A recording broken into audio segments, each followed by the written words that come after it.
નમસ્કાર. હાર્ટફુલનેસ સંસ્થા દ્વારા આયોજિત જ્ઞાન સત્ર 2ના પહેલા સોપાનમાં હું આપ સર્વે દર્શક મિત્રોનું હૃદયપૂર્વક સ્વાગત કરું છું. ખૂબ જ મોટી સંખ્યામાં આમાં ભાગ લઈ અને તમે જ્ઞાન સત્રને જે સફળતા અપાવી છે એના માટે હું હૃદયપૂર્વક તમારા દરેકનો આભાર માનું છું. આ વખતના આપણા જ્ઞાન સત્રમાં આપણે નવી શિક્ષણ નીતિ 2020ની ચર્ચા કરવાના છીએ. આપણે વિસ્તારપૂર્વક નવી શિક્ષણ નીતિને સમજવાનો પ્રયત્ન કરશું. પણ આપણે આપણો કાર્યક્રમ શરૂ કરીએ પહેલા આજના આપણા મુખ્ય મહેમાન શ્રી એનજી વ્યાસ સાહેબનો આપને પરિચય કરાવું. માનનીય શ્રી એનજી વ્યાસ ભાવનગરના જિલ્લા શિક્ષણાધિકારી છે. તેઓ એક નિષ્ઠાવાન અને પ્રામાણિક ડીઈઓ ઓફિસર છે. તેઓ એમએસસી બીએડ છે.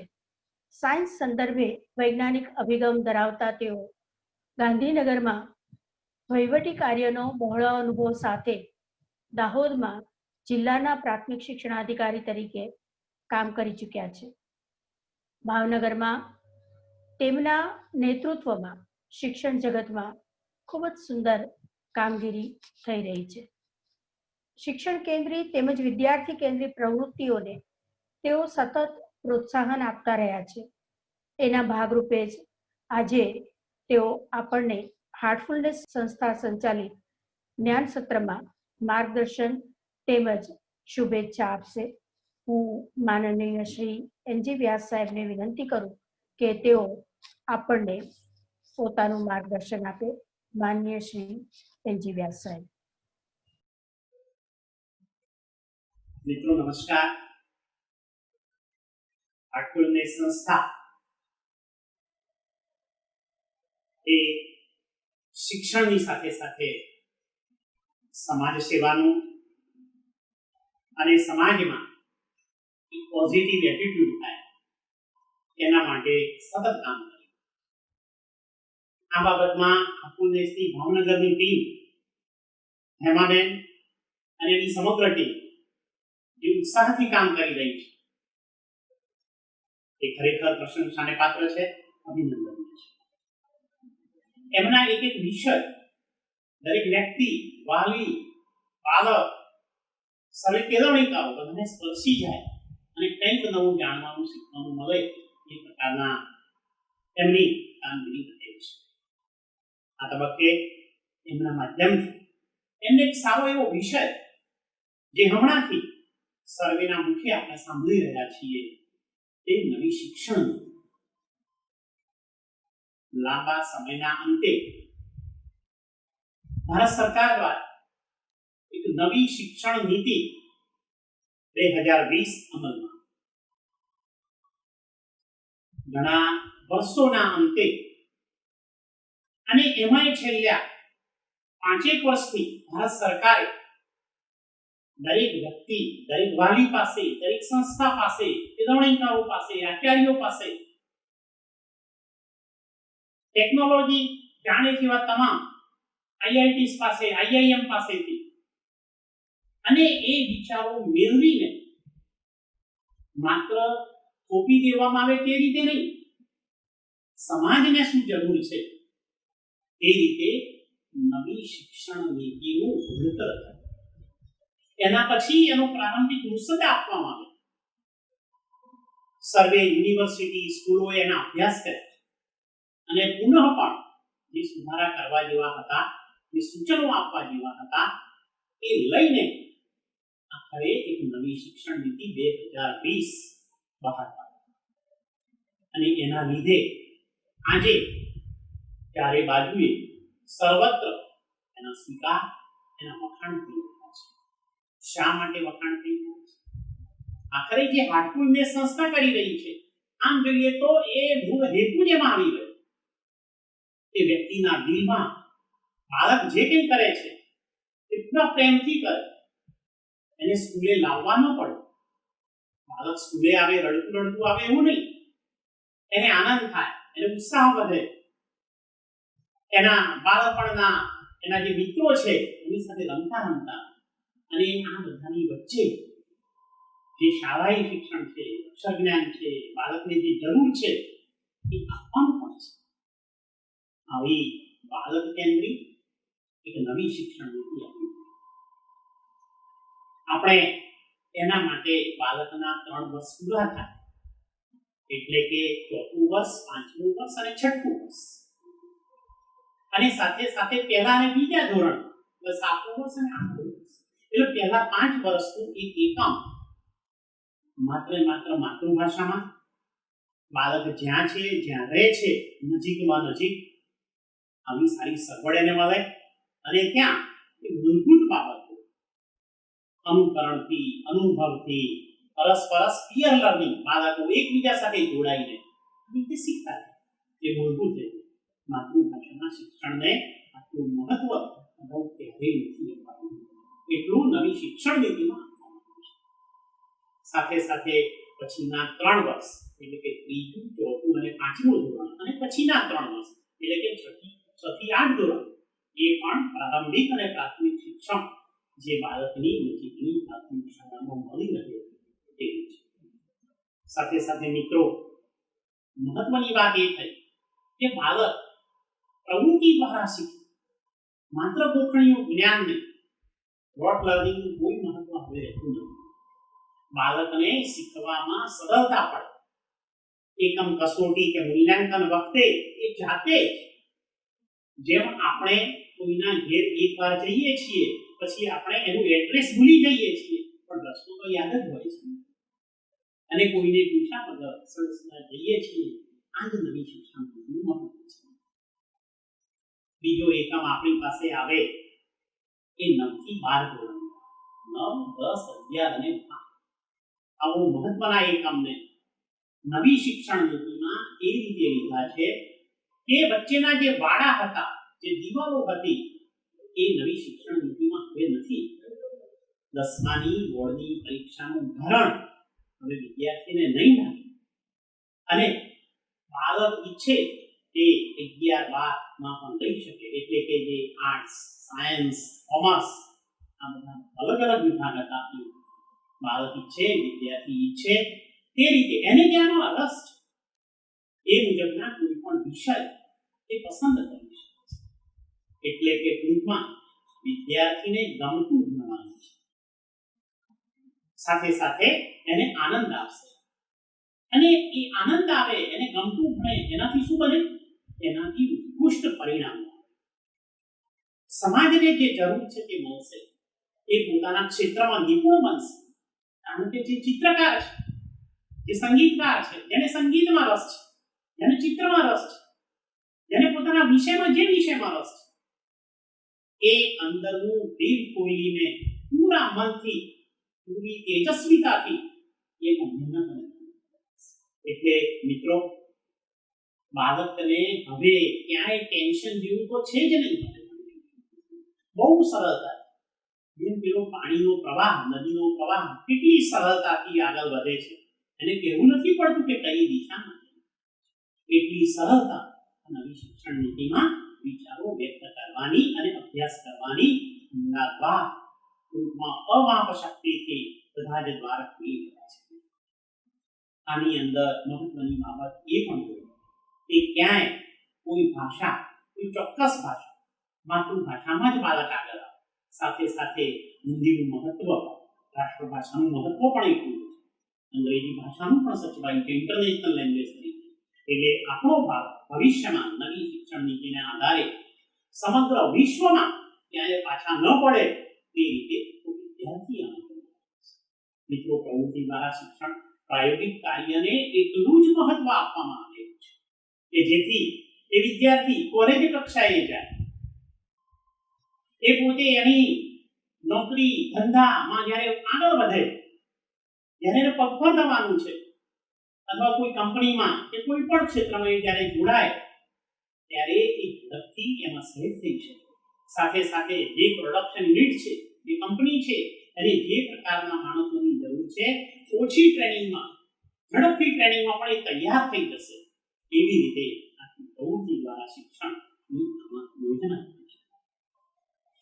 આ નવી શિક્ષણ નીતિમાં એક મહત્વની બાબત જેન્ડર ગેપ દૂર કરવાની બાબત પણ એટલી દરેક દીકરીને સારામાં સારું ક્વોલિટી એજ્યુકેશન મળે એ મહત્વની બાબત છે. એટલે જેન્ડર ગેપ દૂર થશે, દરેક દીકરીઓ સારામાં સારું શિક્ષણ કરશે. નવી શિક્ષણ નીતિમાં એક મહત્વની બાબત છે ક્વોલિટી એજ્યુકેશન. પાછલા વર્ષોમાં આપણે સારું એવું નામાંકન બધા જ બાળકોને શાળા સુધી લાવી શક્યા છે. હજુ પણ જે કંઈ એમાં થોડી કચાશ રહી છે એ આવનારા વર્ષોમાં દૂર થશે.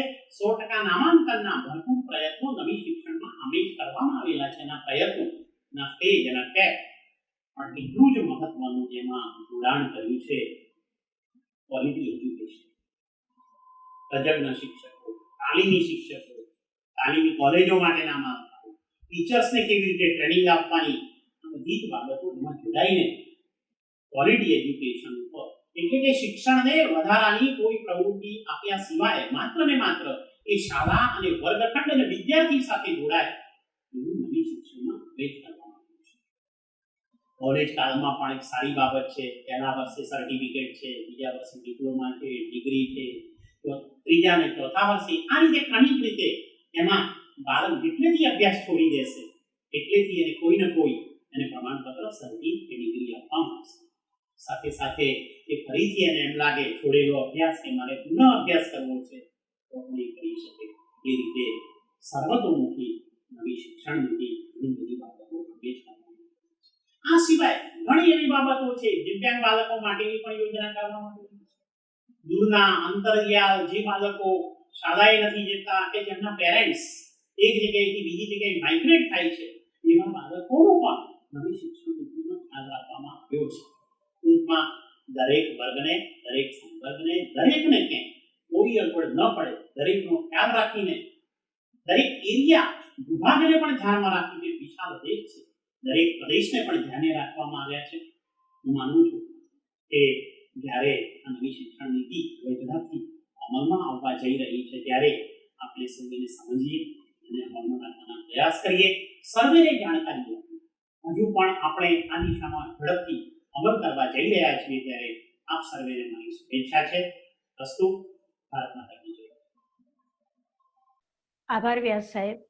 આપે આપની અત્યંત વ્યસ્તતા હોવા છતાં અમારા કાર્યક્રમમાં આપનો જે સમય ફાળવ્યો અને અમારા કાર્યક્રમનું તમારી હાજરીથી ખૂબ જ મહત્વ વધી ગયું છે એ માટે હું આપનો હૃદયપૂર્વક આભાર માનું છું. હવે આપણે આપણા આજના કાર્યક્રમ તરફ આવીએ. આપણો આજનો વિષય છે નવી શિક્ષણ નીતિ 2020. આપણા આજના વક્તા છે માનનીય શ્રી પરેશભાઈ ત્રિવેદી. તેઓનો પરિચય તમને ટૂંકમાં આપો. તેઓ ભાવનગરની BM કોમર્સ હાઈસ્કૂલના પ્રિન્સિપાલ છે. તેઓ આચાર્ય સંઘના પ્રમુખ છે.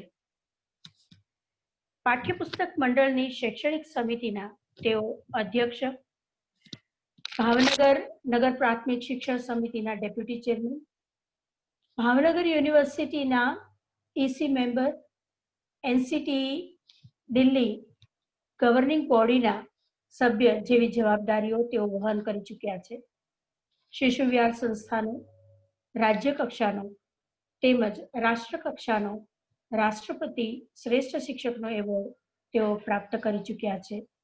તો આજના આપણા વક્તા શ્રી પરેશભાઈ ત્રિવેદીને હું વિનંતી કરું કે તેઓ આપણને તેમનું વક્તવ્ય આપે અને નવી શિક્ષણ નીતિ અંગેના આપણા જે વિચારો છે એને ખૂબ સારી રીતે ક્લિયર કરે, સ્પષ્ટ કરે. માનનીય શ્રી પરેશભાઈ ત્રિવેદી. નમસ્કાર. હાર્ટફુલનેસ સંસ્થા દ્વારા આ જ્ઞાન સત્ર 2 નો આજથી પ્રારંભ થઈ રહ્યો છે. હાર્ટફુલનેસ એક શિક્ષણના સંદર્ભમાં અત્યારે ખૂબ સરસ કાર્ય કરી રહ્યું છે તેમ કહી શકાય. કારણ કે અત્યારે આ જે મુદ્દો છે ચર્ચાનો બહુ જ મહત્વનો મુદ્દો છે અને બધા એમ જ ચર્ચા કરે છે પણ એની સાચી સમજ એ નથી આવતી. કોઈ એનું સારું કે કોઈ વિરોધ કરે. ધારો કે બજેટ જેવું છે, બજેટ આવે ને એ પહેલા તો બધાએ એનો વિરોધ કરવો કે સપોર્ટ કરવો નક્કી કરી નાખ્યું હોય, એવું શિક્ષણ નીતિના સંદર્ભમાં છે. પણ જે શિક્ષણ સાથે જોડાયેલા છે એમને તો આ બરાબર સમજવાની ફરજિયાત જરૂર છે એવું આપણે કહી શકીએ. અને આર્ટફુલનેસના ભાવનગર ચેપ્ટરના હેમાબેન, ધર્મેશભાઈ વગેરે સુંદર ફોલોઅપ લઈને જે જોરદાર આયોજન કર્યું છે. માનનીય વ્યાસ સાહેબ જે ભાવનગરના જિલ્લા શિક્ષણ અધિકારી છે, એમણે આ આખી શિક્ષણ નીતિના સંદર્ભમાં દરેક બાબતને ટચ આપ્યો છે. પણ હું તમને જે વાત કરીશ એ એનું ડિટેલિંગ કરીશ. આખો વિષય એવા પ્રકારનો છે કે આ વિષય ટેકનિકલ વિષય છે, એટલે એમાં કોઈ મોટા ઉદાહરણો આવશે કે એમાં કંઈક બહુ રસપ્રદ વાર્તાઓ આવશે એવું નથી બનવાનું. એટલે ખરેખર જેને શિક્ષણમાં રસ છે, શિક્ષણના સંદર્ભમાં કંઈક જાણવામાં રસ છે, જે શિક્ષકો છે, જે વાલીઓ શિક્ષણમાં રસ ધરાવે છે, એમના માટે આ જ્ઞાન સત્ર છે એવું કહી શકીશ. એટલે શિક્ષણ સાથે સીધા જોડાયેલા અને શિક્ષણમાં રસ ધરાવતા હોય એવા લોકો માટે છે. એટલે આજનો જે વિષય છે એ નવી શિક્ષણ નીતિના સંદર્ભમાં છે. અને હું આજે જે વિષયને ક્લિયર કરવાનો છું એ 10+2 જે કહેવાતું હતું પહેલા, એટલે કે 12મા ધોરણ સુધીનું, એને હું ક્લિયર કરવાનો છું.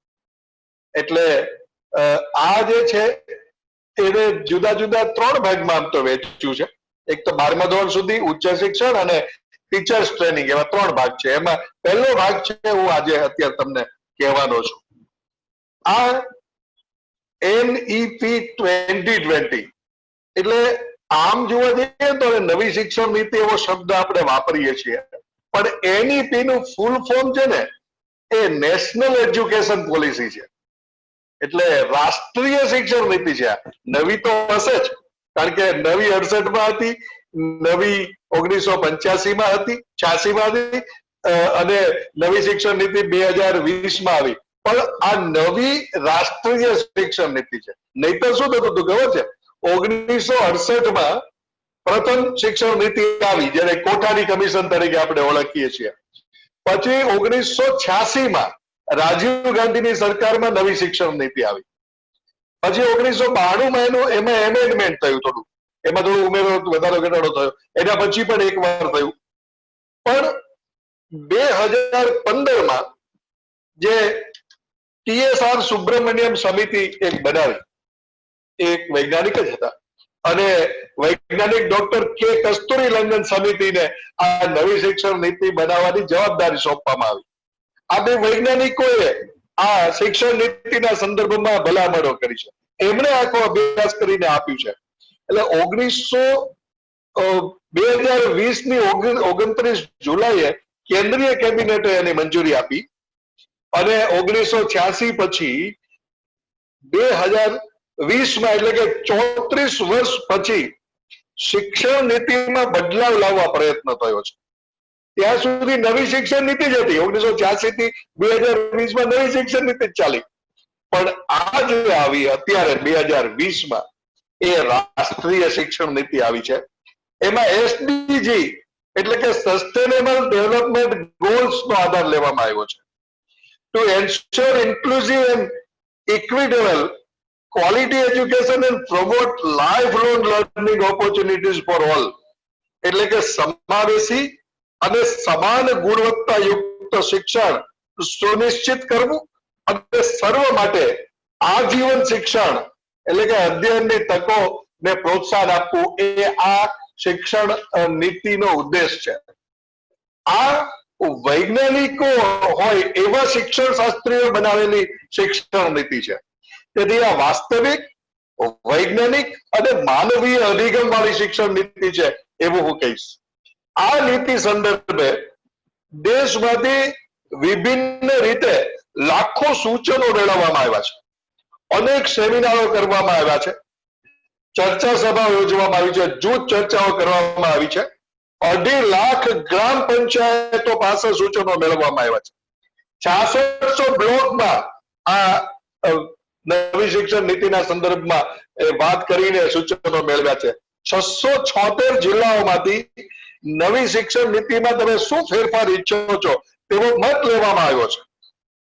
એટલે કે 2.5 લાખ ઉપરના સૂચનો અને એનું બાયફર્ગેશન કરીને પછી એને ધ્યાનમાં રાખીને આ નવી શિક્ષણ નીતિ તૈયાર થઈ છે. એટલે આ નવી શિક્ષણ નીતિ એટલે કે એનઈપી, રાષ્ટ્રીય શિક્ષણ નીતિ 2020. આમાં એક બહુ મહત્વની વાત એ કરવામાં આવી છે કે જીડીપી ના 6% વ્યય એટલે કે 6% ખર્ચ એ શિક્ષણ પાછળ અપાશે એવું સ્પષ્ટ અને ફરજિયાત કરવામાં આવ્યું છે. અત્યાર સુધીમાં જેટલી શિક્ષણ નીતિઓ આવીને અને એમાં જે 6%નું જીડીપી નું ધ્યેય જ રાખવામાં આવ્યું હતું કે એટલું ખર્ચ થાય, પણ અત્યાર સુધીમાં મહત્તમ 4.33% થી વધુ ક્યારેય ખર્ચ નથી થયો. એટલે 6% ખર્ચ જયારે જીડીપી નો થશે ત્યારે શિક્ષણમાં યોગ્ય રીતે એ ખર્ચ થશે તેમ કહેવાય. અને શિક્ષણમાં ખર્ચ એ રોકાણ ગણાય છે, એ શિક્ષણમાં ખર્ચ એ ખર્ચ નથી ગણાતો. આ ધ્યાનમાં રાખવું પડશે. વિઝન જે છે એનઈપી 2020 નું વિઝન જે છે એ એવું છે કે જેને પોતાના ભારતીય હોવા પર ગર્વ થાય, જે માનવીય અધિકારો પ્રત્યે પ્રતિબદ્ધ હોય, જેની પાસે સંપોષિત વિકાસ અને જીવન બક્ષતા જ્ઞાન અને કૌશલ્ય હોય તેવા વૈશ્વિક નાગરિકો તૈયાર કરવા એ આ શિક્ષણ નીતિનો ધ્યેય, એનું વિઝન છે. એટલે એવા પ્રકારનું વિઝન છે કે જે સ્વામી વિવેકાનંદ જે વૈશ્વિક સંદર્ભે વાત કરતા હતા કે કોઈ સંકુચિત માનસિકતા નહીં, પરંતુ આપણું પોતાનું ભલું એવું પણ નહીં, સમગ્ર વિશ્વનું ભલું વિચારનારા નાગરિકો તૈયાર થાય ને એ આનો એક વિઝન છે. વિઝન 2020 આને કહેવામાં આવ્યું છે. અબ્દુલ કલામે જે વિઝન 2020 લખ્યું છે ને એમાં એને એવું લખ્યું છે કે હું 2020માં ભારતને વિકસિત રાષ્ટ્રની કક્ષામાં જોવા ઈચ્છું છું. એક બાળકીને એને જવાબ આપ્યો હતો, એના ઉપરથી એને આ પુસ્તક લખેલું અને એમાં જે ગોલ હતા હતા ને એમાં ઘણા સિદ્ધ થઈ રહ્યા છે. એટલે આ વિકસિત રાષ્ટ્ર તરફ જવાનું એક પગલું છે એવું પણ આપણે કહી શકીશું. હવે હું એમાંથી જે બાબતો ટેકનિકલી આવે છે ને એની તમને વાત કરું. પહેલા આપણે એવું કહેતા હતા કે 10+2, એના બદલે હવે આપણે એવું કહીશું કે 12મા ધોરણ સુધીની જે વ્યવસ્થા છે ને એ 5+3+3+4 આ સ્કૂલ સિસ્ટમ રહેવાની છે. 5+3+3+4 એટલે 12મા ધોરણ સુધી આ હોય તો આ તો 15 થાય. 5+3+3+4 તો આ 15 થાય છે. તો આ 3 વધારે ક્યાંથી આવ્યું? તો આ 3 વધારે છે ને એ નવી શિક્ષણ નીતિમાં ECCE એવા નામથી આપવામાં આવ્યું છે. એટલે કે early childhood care and education, ECCE, universal access two early childhood care and education એવું કહેવામાં આવ્યું છે. એટલે કે આ ECCE એટલે એને પાયાનો એટલે ફાઉન્ડેશન સ્ટેજ કહેવામાં આવ્યું છે. ફાઉન્ડેશન લર્નિંગ કરિક્યુલમ બનાવવામાં આવશે. ફાઉન્ડેશન સ્ટેજમાં 5 વર્ષનો સમયગાળો લેવામાં આવ્યો છે. આમ તો 3 થી 8 વર્ષ સુધીનો, એટલે કે એમાં 2 ભાગ છે. એમાં ECCE છે એ 3 વર્ષ છે. એટલે 3 થી 6 વર્ષનો ઉંમરનો સમયગાળો છે ને એ પ્રી પ્રાઇમરી સ્ટેજ આપણે જે અત્યારે કહીએ છીએ પ્રી પ્રાઇમરી. આ પ્રી પ્રાઇમરીને અત્યાર સુધી એજ્યુકેશન સેક્ટરમાં ગણવામાં જ નહોતું આવતું. એટલે ગમે તે બાળ મંદિર શરૂ કરી શકે, ગમે તે એ નાના બાળકોને રમાડવાનો આ તે ધંધો એ કરવું એ કરી શકે. એના બદલે હવે આ જે 3 વર્ષનો સમયગાળો છે ને એ 3 વર્ષના સમયગાળાને એજ્યુકેશન સેક્ટરમાં સમાવવામાં આવ્યું છે. એટલે કે પહેલા 5 જે છે 5+3+3+4 માં પહેલા 5 છે એમાં 3 વર્ષ છે એને આપણે આંગણવાડી કહીએ કે પ્રી સ્કૂલ કહીએ કે બાલવાટિકા કહીએ કે શિશુ મંદિર કહીએ, જે કહીએ, નર્સરી, જુનિયર કેજી અને સિનિયર કેજી, આ 3 વર્ષ છે એને આ ફાઉન્ડેશન સ્ટેજનો એક ભાગ ગણવામાં આવ્યો છે. બાળકમાં સંસ્કારનું સિંચન છે ને એ 3 થી 8 વર્ષ દરમિયાન થતું હોય છે, એ માનસશાસ્ત્રીઓનું કહેવું છે. ઉચ્ચ શિક્ષણ જે મેળવવાનું છે ને એનો પાયો આ 3 થી 8 વર્ષમાં નખાય છે.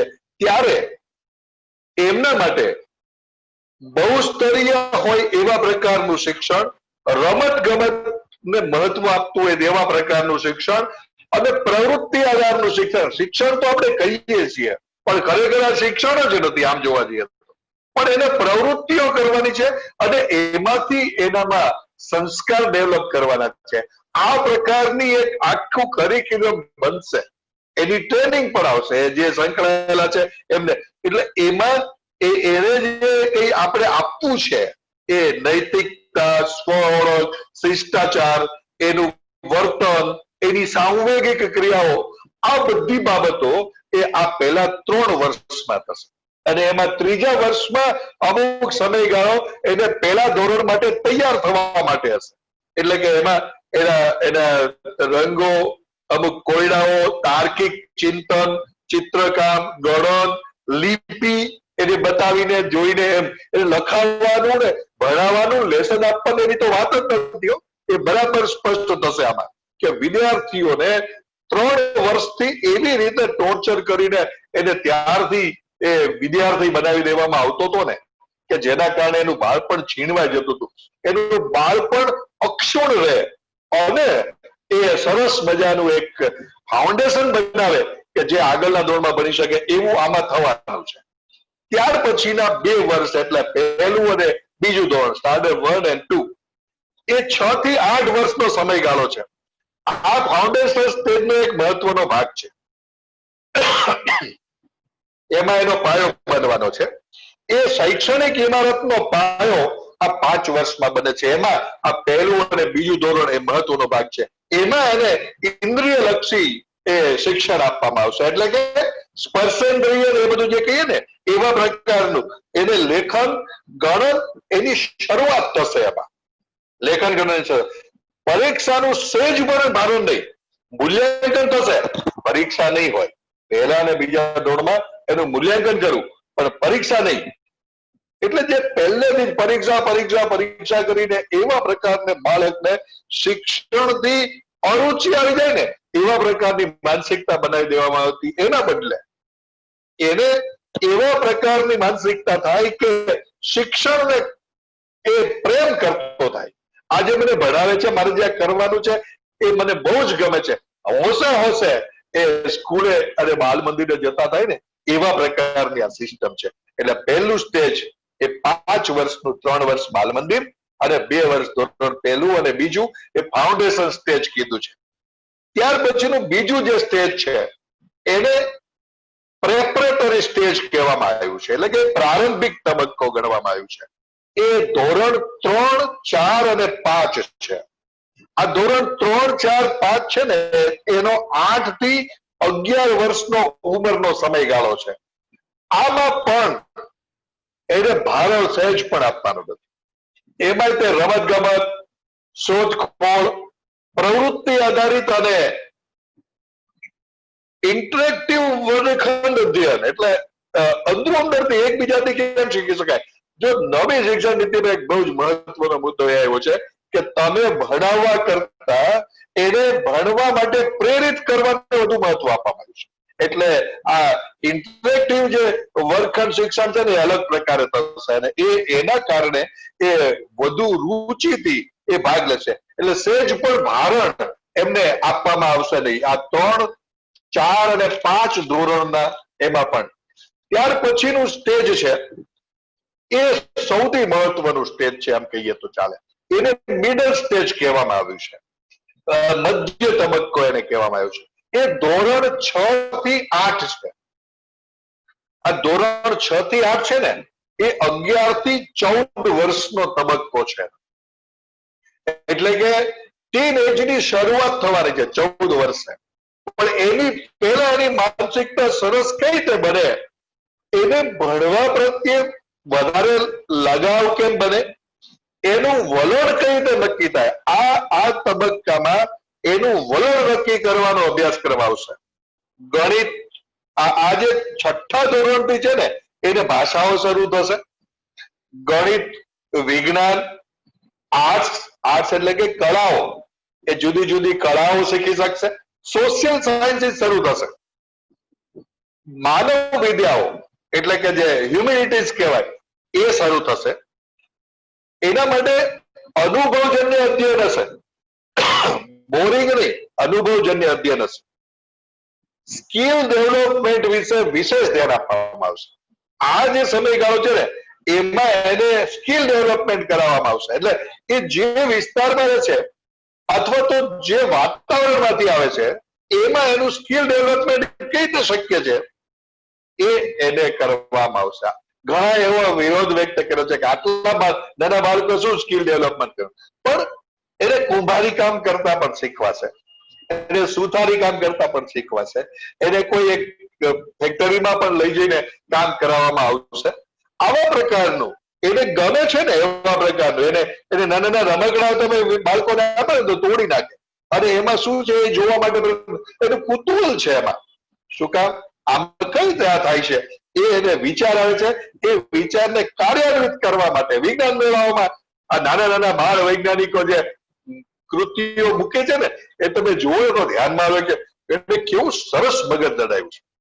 આ જે મગજ છે એનું એને કૃતિમાં ફેરવવા માટે, એને વ્યવહારમાં લાવવા માટે આ સમયગાળો રહેવાનો છે. અને એ આ સમયગાળામાં સ્કિલ ડેવલપમેન્ટમાં બરાબર ધ્યાન આપવામાં આવશે. સમગ્ર વર્ષ દરમિયાન અમુક દિવસો એને બેગલેસ પીરિયડ હશે. બેગ લઈને જ નહીં આવવાનું. દફતરના ભારણ એની તો આપણે બહુ વાતો કરીએ છીએ, આપણને ખબર છે. દફતરનું ભારણ આ બધામાં ધીમે ધીમે ઘટતું જ જાય છે. અભ્યાસક્રમ પણ ઘટાડવાનો છે. બધામાં 1 થી 12 ધોરણમાં અભ્યાસક્રમ પણ ઘટાડવાનો છે.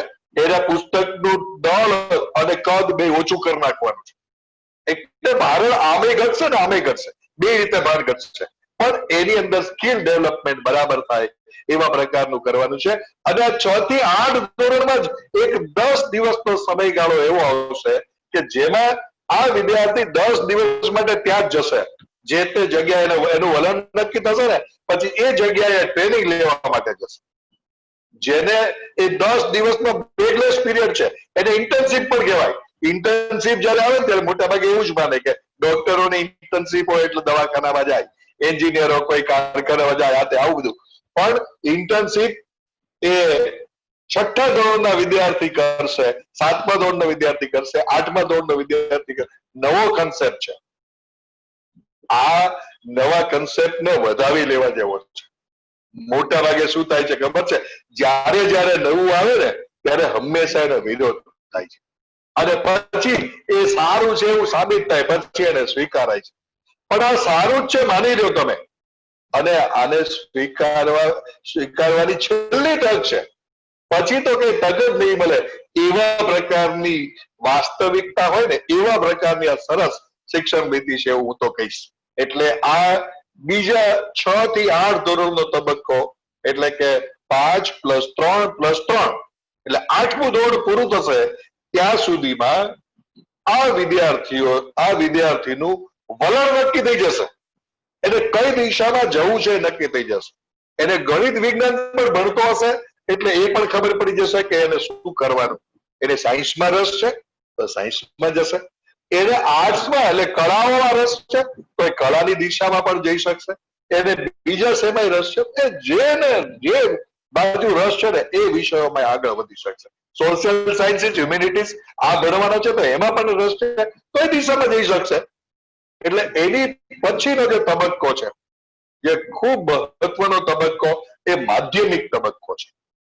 એને સેકન્ડરી સ્ટેજ કહેવામાં આવ્યું છે. આ માધ્યમિક તબક્કો છે એ ધોરણ 9 થી 12 નો તબક્કો છે. 14 થી 18 વર્ષનો એનો સમયગાળો છે. 14, 15, 16, 17, 18 ટીન એજ આપણે કહીએ છીએ. આ ટીન એજમાં એની પાસે જબરજસ્ત શક્તિ હોય છે. એ શક્તિને યોગ્ય દિશામાં વાળવાની વાત છે. એનામાં જોરદાર જોશ છે. એને હોશ આપવાનું કામ છે ને એ શિક્ષકોએ કરવાનું છે. એની તાલીમની વાત આજે નથી કરવાનો, પણ આ જે માધ્યમિક તબક્કો, હવે માધ્યમિક ઉચ્ચતર માધ્યમિક એવું કઈ છે નહીં, આમાં ધ્યાન રાખ. આ તબક્કાની વાત છે. તબક્કો એટલે 9 થી 12 ધોરણનો તબક્કો એ માધ્યમિક તબક્કો છે. ધોરણ 8 સુધી વિદ્યાર્થીનું વલણ નક્કી થઈ જશે ને પછી એને શેમાં જવું છે એ નક્કી કરશે. આર્ટ્સ, કોમર્સ, સાયન્સ આવું બધું કઈ નહીં હોય. એવું હશે પણ કરવું ને નહીં પણ હોય આવું કે તો એને કયા સબ્જેક્ટ રાખવા છે ને એના માટે એ વિદ્યાર્થી સ્વતંત્ર હશે. એટલે સાયન્સના સબ્જેક્ટ સાથે સંગીત રાખી શકશે, સાયન્સના સબ્જેક્ટ સાથે બીજું કોમ્પ્યુટર એટલે બીજું ગમે તે રાખી શકશે એવું છે. એટલે આ જે તબક્કો છે એમાં અત્યારે શું છે કે આ 3 માંથી એક વિષય, આ 3 માંથી એક વિષય, આ 4 માંથી 2 વિષય આવું તમારે પસંદ કરવાનું. હવે વિષય પસંદગીમાંથી આ જૂથ નીકળી જશે. તમને એક સાથે 100 વિષય આપ્યા છે, એમાંથી તમે કયો વિષય પસંદ કરવા માંગો છો? આટલા તમારે નક્કી છે, આટલા 7 વિષય પસંદ કરવાના છે, કયા વિષય પસંદ કરવાના છે તમે નક્કી કરો. આવું થશે એટલે એને વિષય પસંદગીની તક બ્રોડ થશે, એટલે વધારે પ્રમાણમાં એને પસંદગીની તક મળશે અને જે દિશામાં રસ છે એ દિશામાં જઈ શકશે. એના માટે માનસિક રીતે સંસ્થાઓએ, શિક્ષકોએ અને શિક્ષણ વિભાગે તૈયાર થવું પડશે. એનું પણ આવશે. એટલે જૂથ નહીં હોય પણ તોય ધારો કે સાયન્સ વાળો એકાઉન્ટ રાખે એવું તો નહીં બને, પણ એને સુવિધા મળશે. પણ એના જે તે સ્કૂલમાં એ કેવા પ્રકારની સુવિધાઓ છે એની સાથે સાથે એને જોડવામાં આવશે. ધારો કે ન હોય તો પણ એને મળે એવું એક બીજો મુદ્દો આવે છે, હું તમને પછી કહું છું. સ્કૂલ કોમ્પ્લેક્સ કે આ વિષયની વિવિધતા માટે એને કેમ એ મદદરૂપ થશે તેમ. આમાં આ જુદું જુદું કરી શકશે એટલે એને મલ્ટી ડિસિપ્લિનરી અભ્યાસ મળે છે. ધોરણ 10 સુધી એ આ 9 અને 10 માં તૈયાર થશે. 10મા ધોરણમાં બોર્ડની પરીક્ષા નીકળી જશે એવું કહીએ છીએ એવું નથી. આ પણ ધ્યાનમાં રાખ. 10મા ધોરણમાં બોર્ડની પરીક્ષા હશે પણ એ પરીક્ષા એકદમ સરળ હશે. એનું માળખું પણ બદલાશે. બોર્ડની પરીક્ષાનું માળખું બદલાશે, બોર્ડની પરીક્ષા સરળ થશે અને એ જે અભ્યાસક્રમ એ પ્રકારનો બન્યો હશે કે જેના કારણે એ વિદ્યાર્થીને જ એ પરીક્ષાનું ભારણ નહીં લાગે. આમાં પાયાની વસ્તુ એ છે કે એપ્લાયડને વધુ મહત્વ આપવામાં આવશે. 10માની પરીક્ષા પછી 11-12માં એને વધુ વિષયનું મહત્વ મળશે. 12મા ધોરણનું પણ બોર્ડ હશે, આ નક્કી છે. 12મા ધોરણનું પણ બોર્ડ હશે, 10માનું પણ બોર્ડ હશે, 12માનું પણ બોર્ડ હશે, પણ એની અંદર ભારણ નહીં લાગે. એપ્લાયડ વધુ પ્રમાણમાં કરવું પડે એવા પ્રકારની પરિસ્થિતિ આવશે. એટલે જે વ્યવહારિક ઉપયોગ છે ને એ વિદ્યાર્થી બરાબર કરશે એવું કહી શકીએ તો ચાલે. એટલે 12મા ધોરણ પછી ધારો કે ઉચ્ચ શિક્ષણમાં જાય છે તો ઉચ્ચ શિક્ષણમાં જયારે જાય ત્યારે એના માટે ત્યાં પ્રવેશ પરીક્ષા હશે. કયા શેમાં જવું છે તો એની એન્ટ્રન્સ ટેસ્ટ. એ ટેસ્ટ માટેની પણ agency, national agency of testing એવા પ્રકારનું NAT એનું પણ ગઠન કર્યું છે, એની વાત કરવામાં. આમાં જે અભ્યાસક્રમ છે, જો તમે આ 3 તબક્કાઓ 4 તબક્કાઓ મેં તમને સમજાવ્યું. 5+3+3+4 4માં માધ્યમિક, એમાં વિષયોનું વૈવિધ્યતા મળશે, મલ્ટી ડિસિપ્લિનરી કરી શકશે, બોર્ડની પરીક્ષા કરી પણ એને ભારણ વાળી પરીક્ષા નહીં. અને પછીના જે બોર્ડ પરીક્ષા પછીના જે અભ્યાસક્રમો છે એ એન્ટ્રન્સ ટેસ્ટથી એને પ્રવેશની વ્યવસ્થા છે. એટલે બોર્ડની પરીક્ષામાં ઓછા વધારે કંઈક એવું ક્રાઇટેરિયા નક્કી થશે કે આટલા મિનિમમ લાવવાના, બાકી એડમિશન માટે અલગ એજન્સી કામ કરશે. મૂળભૂત જરૂરિયાતોને ધ્યાનમાં રાખીને અભ્યાસક્રમ બનાવવામાં આવશે. એમાં ક્રિટિકલ થિંકિંગ એટલે કે જટિલ ચિંતન, સર્વગ્રાહી શિક્ષણ, ઇન્ટરેક્ટિવ વર્ગો, અનુભવજન્ય અધ્યયન, ગોખણ પટ્ટીને દૂર કરીને કૌશલ્ય આધારિત અધ્યયનને પ્રોત્સાહન આપતા અભ્યાસક્રમ અને પદ્ધતિ 22 સુધીમાં જ પરિવર્તન આવી જશે. અને 2021 સુધીમાં NCF 2005 એટલે કે નેશનલ કરિક્યુલમ ફ્રેમવર્ક 2005 છે અને NCF TE એટલે 2009 છે. NCF TE 2009 એટલે કે national curriculum framework teacher education 2009 છે, એમાં પણ ધરમૂળમાંથી ફેરફાર આવી જવાના છે. ક્ષમતાલક્ષી શિક્ષણનું મોડેલ તૈયાર થશે, વિષયોનું સંકલન થઈ જશે અને માન્ય પેડાગોજી તરીકે એને આર્ટ્સ એટલે કે કળાઓ સંકલિત કરવામાં આવશે, રમત ગમત, આઈસીટી, વાર્તા કથન આ બધાનો ઉપયોગ થશે, વૈજ્ઞાનિક અભિગમનો વિકાસ થશે. સ્પષ્ટ ભેદ જે છે ને એ ભેદ દૂર થશે. સ્પષ્ટ ભેદ એટલે શું? શૈક્ષણિક અને સહશૈક્ષણિક પ્રવૃત્તિનો ભેદ છે એ દૂર થશે. એટલે કે ભણવામાં સંગીત એવું આવે નહીં, સંગીત તો આપણે સહશૈક્ષણિકમાં ગણીએ એવું નહીં આવે. હવે સંગીત છે શૈક્ષણિક બાબતોમાં આવશે એટલે એનું મહત્વ વધશે. ચિત્ર છે એ શૈક્ષણિક બાબતોમાં આવશે તો એનું મહત્વ વધશે. રમત ગમત છે એ પણ એજ્યુકેશનનો જ ભાગ ગણાશે એટલે એનું મહત્વ વધશે. એટલે આ બધી બાબતો છે ને એના ભેદો દૂર થશે. શૈક્ષણિક ને વ્યાવસાયિક નો ભેદ દૂર થશે. એટલે વિજ્ઞાન ને માનવ વિદ્યા આ બે નો ભેદ દૂર થશે. રમત ગમત, કળાઓ, અભ્યાસ તો બધું ભેગું થશે. એટલે અને ડિજિટલ સાક્ષરતા છે એને વધારે મહત્વ આપવામાં આવશે.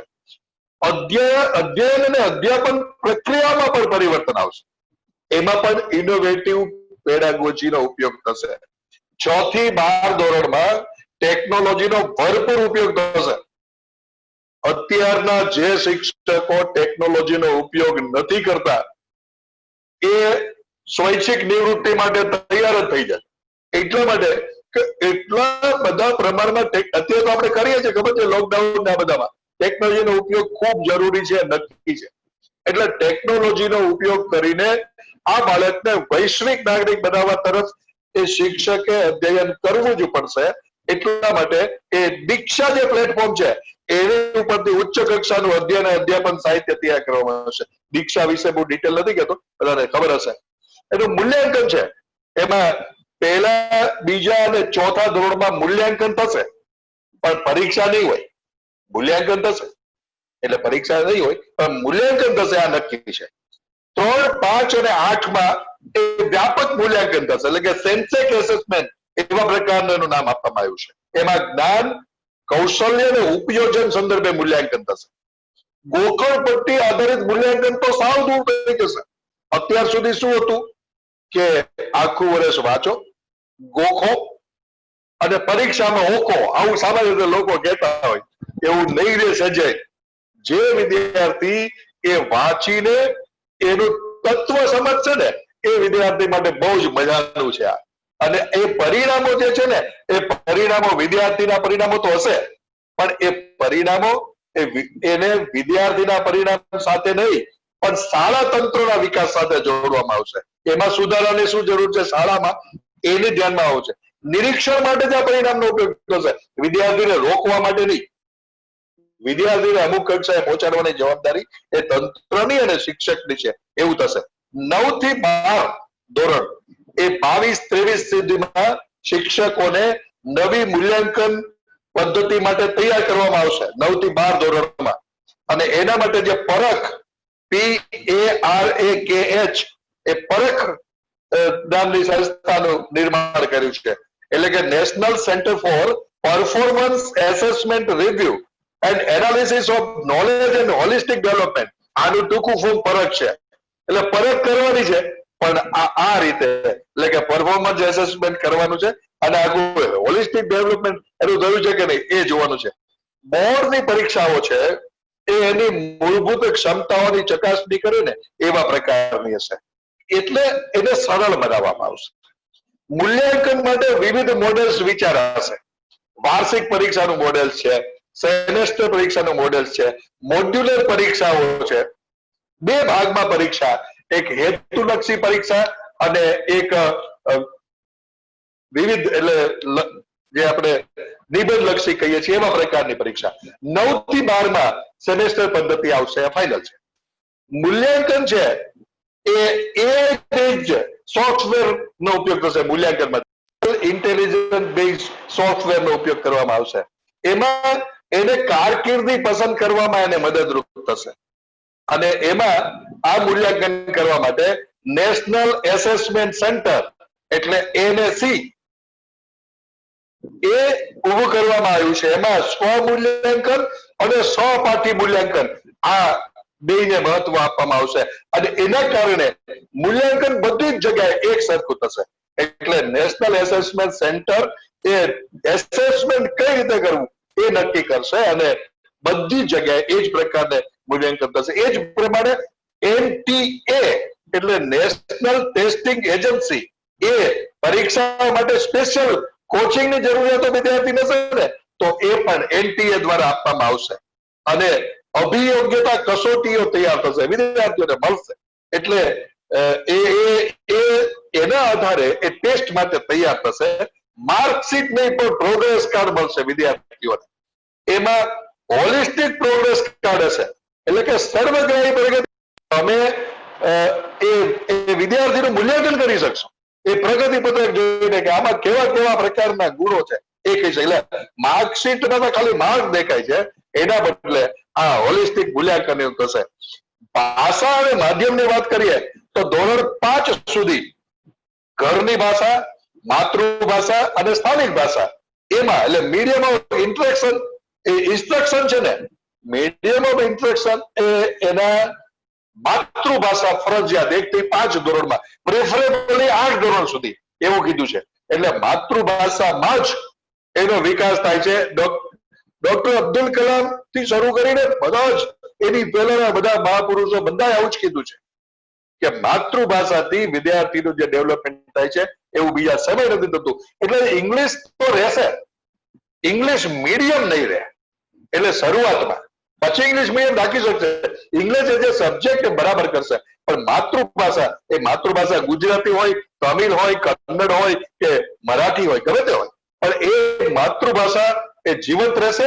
એના એ ઘરની ભાષા છે, એને ભાષામાં જે ભણશે ને, અત્યારે તમે બાળકોને જયારે બીજી ભાષામાં ભણાવો છો ને ત્યારે એ બાળકની બાળપણ આપણે છીનવી રહી છે. ઘરમાં એને અંગ્રેજી બોલાતું નથી, સ્કૂલમાં અંગ્રેજી સિવાય બોલાતું નથી, એ કન્ફ્યુઝ થઈ જાય, એને ખબર જ નથી પડતી શું કરવું અને એનું ડેવલપમેન્ટ અટકે છે.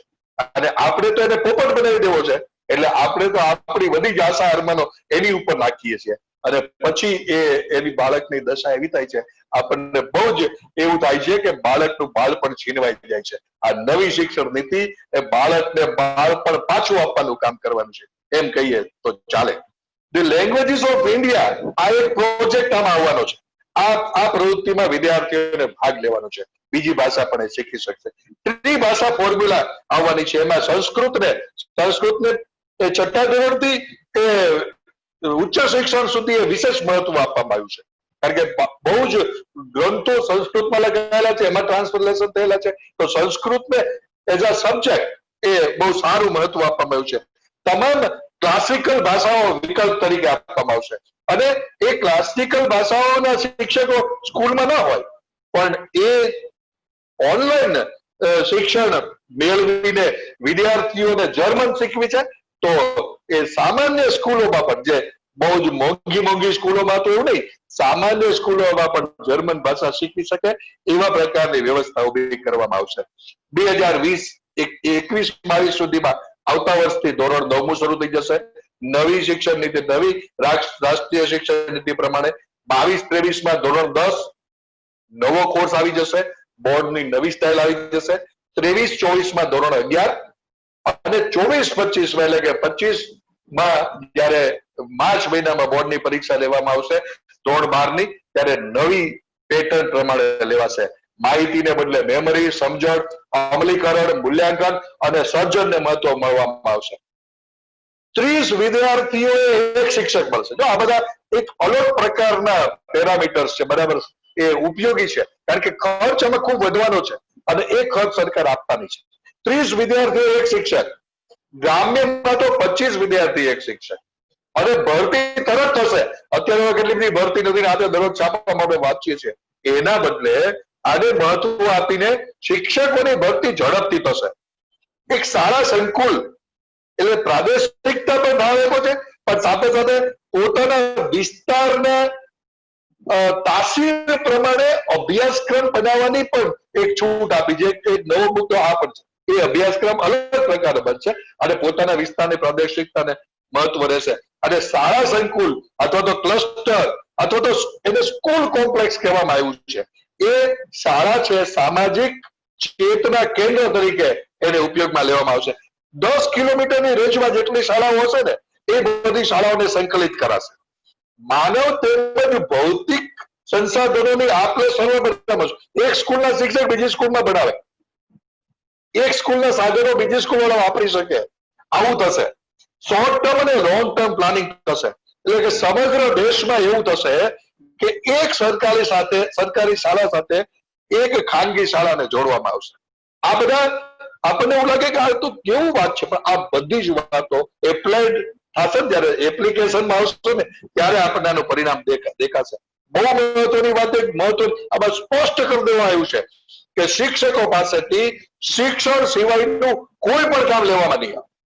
શિક્ષકો પાસેથી શિક્ષણ સિવાયનું કોઈ પણ કામ લેવામાં નહીં આવે અને શિક્ષણ તાલીમને પ્રાધાન્ય અપાવશે. શિક્ષકો તાલીમ વગરના ન હોવા જોઈએ. શિક્ષકોને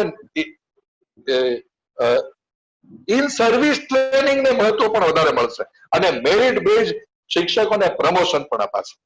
એટલે 3 પ્રકારની સ્વતંત્ર વ્યવસ્થા રહેશે.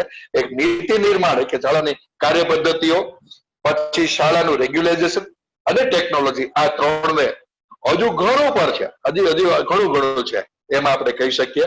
પણ આટલેથી એટલું જ. આમાં પણ અમુક બાબતોને મેં ટચ જ કર્યો છે. હવે થોડું વધારે પ્રમાણમાં આનો અભ્યાસ પણ કરી શકો. આ બધા શિક્ષક જ જોવે છે. એટલે આ નવી શિક્ષણ નીતિ આ ચોક્કસ દેશને વિકસિત દેશ તરફ લઈ જવા માટે કામ કરશે એવું લાગે છે. પણ કોઈ પણ બાબતની સફળતાનો આધાર શેના ઉપર હોય તો એ બાબતમાં કેટલું સત્વ છે એના ઉપર, અને એ બાબત જે લાગુ પાડે છે એ કેટલા સાત્વિક રીતે કામ કરે છે એના ઉપર. એટલે આ નવી શિક્ષણ નીતિ જેને આપણે કહીએ છીએ એ ખરેખર નામ જ એનું મહત્વનું છે. એનું નામ રાષ્ટ્રીય શિક્ષણ નીતિ છે. એટલે નવી તો ભલે હોય પણ રાષ્ટ્રીય છે એટલે નામનું મહત્વ છે. અને હવે માનવ સંસાધન વિકાસ મંત્રાલય એ શિક્ષણ મંત્રાલય કહેવાનું છે. એટલે શિક્ષણને ખૂબ મહત્વ મળ્યું છે એવું સમજીશું.